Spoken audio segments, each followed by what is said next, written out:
বিষয়টা সমাধান কি হবে সালাতের মধ্যে? এটা নিঃসন্দেহে আল্লাহ রাব্বুল আলামিন ভালো মুমিন যারা তাদের ব্যাপারে বলতেছেন আল্লাযীনা হুম ফি সালাতিহিম খাশিউন ক্বাদ আফলাহাল মুমিনুন আল্লাযীনা ফি সালাতিহিম খাশিউন। মুমিন কোয়ালিটি সম্পূর্ণ মুমিন যে সে সালাতে খুশু খুজু থাকবে তার। জি। অন্যদিকে মুনাফিকের সালাত বলা হয়েছে যে তারা কম কুসালা ইউরাউন আন-নাস, লোক দেখানো, ওয়ালা ইয়াযকুরুনা ইল্লা কালিলা, তারা ওই লোক দেখানো, অলসতা, হাই তুলবে। এখন আমি বা আপনি আল্লাহ রাব্বুল আলামিনের সামনে যখন দাঁড়াচ্ছি তখনই নিজেকে খুব অ্যালার্ট হওয়া দরকার। হ্যাঁ, সংক্ষিপ্ত করে হয়তোবা যেখানে কেউ সূরা বাকারা শেষ করছেন, আমি না হয় সূরা বাকারার 2টা আয়াত অথবা সূরা ইখলাস পড়ে সালাত শেষ করব, কিন্তু আমার সালাতটা যেন কোনোভাবেই অলসতা অথবা ওই ধরনের সালাতের মধ্যে না যায় যেটা খুশু খুশু থাকে না। জি, আসসালামু আলাইকুম। জি, প্রশ্ন করবেন, বলেন। আপনার কথা শোনা যাচ্ছে না তো?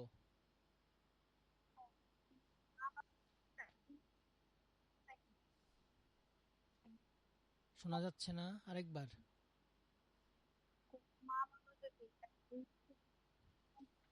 না, শোনা যায় না, আপনি আবারও ফোন দিবেন। জি শেখ, বলেন। জি, অস্পষ্ট শোনা যাচ্ছে না, কি জবাব দেব? আমরা কি শেষ করেছি? না না, তো এই ক্ষেত্রে আমাদের প্রত্যেকেরই অ্যালার্ট হওয়া দরকার, সাবধান হওয়া দরকার যে আমি কার সামনে দাঁড়াচ্ছি। জি। স্বাভাবিকভাবে দুনিয়ার জীবনেই যদি আমি চেয়ারম্যান অথবা মেম্বার অথবা এমপি মন্ত্রী তাদের কাছে যাই, নিজেকে কত অ্যালার্ট ভাবে নিয়ে যাই, কত ভাবে তার সামনে সাজানো গোছানো বিনয় নম্রতা প্রকাশ করি, তাহলে এই সবার মালিক যিনি, জি, তার সামনে যখন দাঁড়াই এবং তার সাথে যখন কথা বলার সুযোগ পাই, তাহলে নিজেকে কতটুকু বিনয় হওয়া দরকার। জি, বলুন। জি, প্রশ্ন করবেন, প্রশ্ন করবেন। ফোন করে চলে গেছে। জি, বলুন। তো অবশ্যই উচিত খুশু খুজু থাকা এবং একই সাথে হুকুম হাকামগুলো সালাতের তাড়াহুড়া না করে রুকুতে এক ব্যক্তি যখন আসলো, এসে তাড়াহুড়ো করে সালাত আদায় করলো, তাকে রাসূল 3 বার ফেরত দিলেন, একে একে 3 বার। এরপর তিনি বললেন যে রাসূল আল্লাযী বাআসাকা বিল হক লা উহসিনু মিন হাদা, আমি এর চেয়ে ভালো করে সালাত আদায় করতে পারি না। ফোন নিয়ে নি। জি, আসসালামু আলাইকুম, বলেন। আসসালামু আলাইকুম। ওয়ালাইকুম সালাম।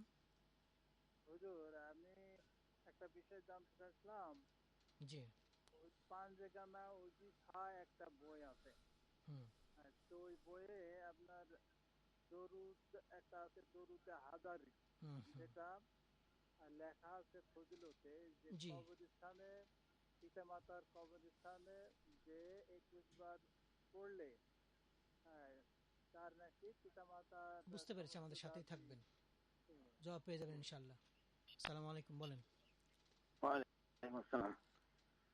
আসসালামু আলাইকুম, বলেন। হুজুর, হ্যাঁ হ্যাঁ, প্রশ্ন করেন। এই আমরা তো শুনি উলামায়ে কেরাম বলেন যে দোয়া কুনুত পড়া ওয়াজিব বিতিরের মাঝে। দোয়া কুনুত পড়া ওয়াজিব, যদি কেউ দোয়া কুনুত পড়ে না তাহলে সে সহ করতে হইব, আর না হয় নামাজ হবে না। জি, এটা কতটুকু সত্য?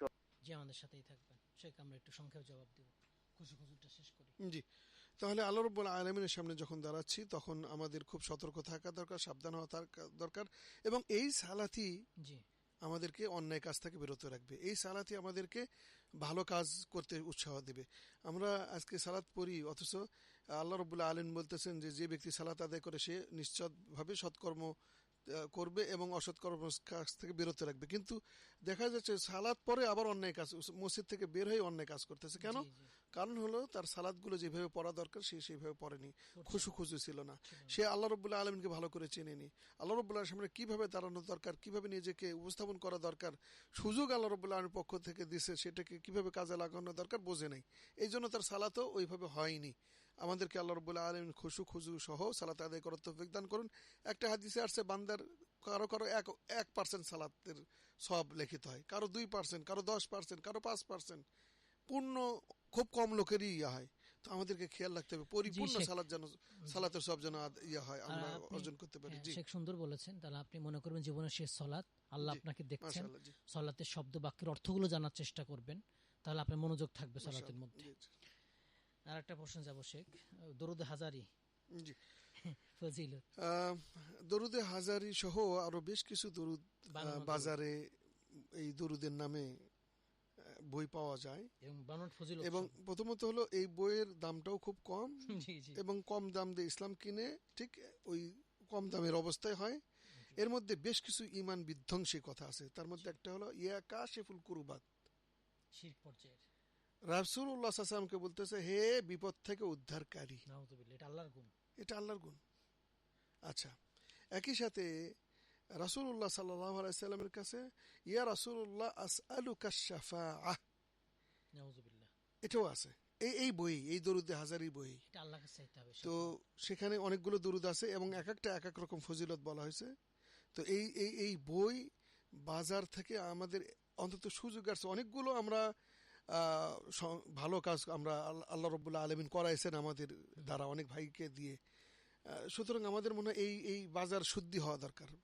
যেগুলো মানে নোংরা বই অথবা ধর্মের নামে অধর্ম বই যেগুলো বাজারে চলতেছে, সেগুলোকে হয় লেখক যারা আছে তারা এই ব্যবসা বন্ধ করবে, আর না হলে যারা শক্তিশালী আছে তারা এই ব্যাপারে পদক্ষেপ নেবেন, বা তার আগে সরকারের পদক্ষেপ নেওয়া দরকার।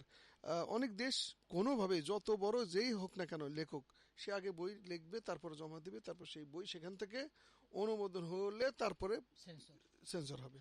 তার মানে সে এটা টোটালি বানোয়াট, এসব দরুদ শিরকি কথাবার্তা আছে, ফজিলত বানোয়াট, এগুলো তো আমাদের বেঁচে থাকতে হবে। জি, অবশ্যই অবশ্যই। দোয়া কুনুত কি ওয়াজিব, সাহসিকতা করা লাগবে না পড়লে, এরকম ঠিক আছে?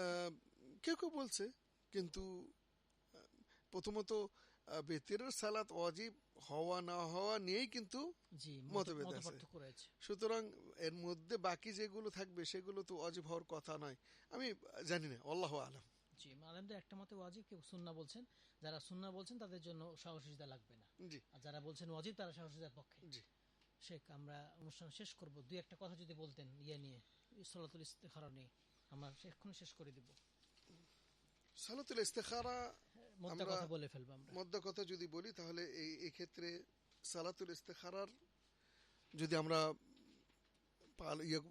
এই আমলটা যদি থাকে, তাহলে সারা জীবন কোনো সময় আপনাকে পস্তাতে হবে না এবং কোনো ক্ষেত্রেই নিজেকে বা অন্যকে দোষারোপ করার কোনো সুযোগ নেই এবং সফলতার উপরে সফলতায় আপনার সবসময়। কেন? কারণ হলো এর মাধ্যমে আপনি আল্লাহ রাব্বুল আলামিনের উপরে ভরসা করে কাজগুলো করছেন। এজন্য এখানে টেনশন, হতাশা এগুলোর কোনো সুযোগই নেই। জি শেখ, আপনার অনেক ধন্যবাদ, আমার মূল্যবান সময় দিয়েছেন, জাযাকাল্লাহ খাইর। বন্ধুরা, অনুষ্ঠান শেষ করছি। আসলে আমরা বৈধ কাজগুলোতে আল্লাহ তাআলার দিক নির্দেশনা কল্যাণ ইস্তিখারা করব। আর হচ্ছে আমরা 4 দিন থাকি, রোববার 3টা থেকে 5টা, সোমবার 1টা থেকে 3টা, বুধবার 1টা থেকে 3টা এবং বৃহস্পতি 3টা থেকে 5টা। 4 দিন থাকবো ইনশাআল্লাহ। আপনারা আমাদের অনুষ্ঠান শুনবেন, আমাদের অনুষ্ঠানে আমাদের আস্থা রাখতে পারেন কোরআন সুন্নাহ আলোচনার ক্ষেত্রে এবং প্রশ্ন জবাবের ক্ষেত্রে। আমিন। আসসালামু আলাইকুম ওয়া রাহমাতুল্লাহি ওয়া বারাকাতুহু।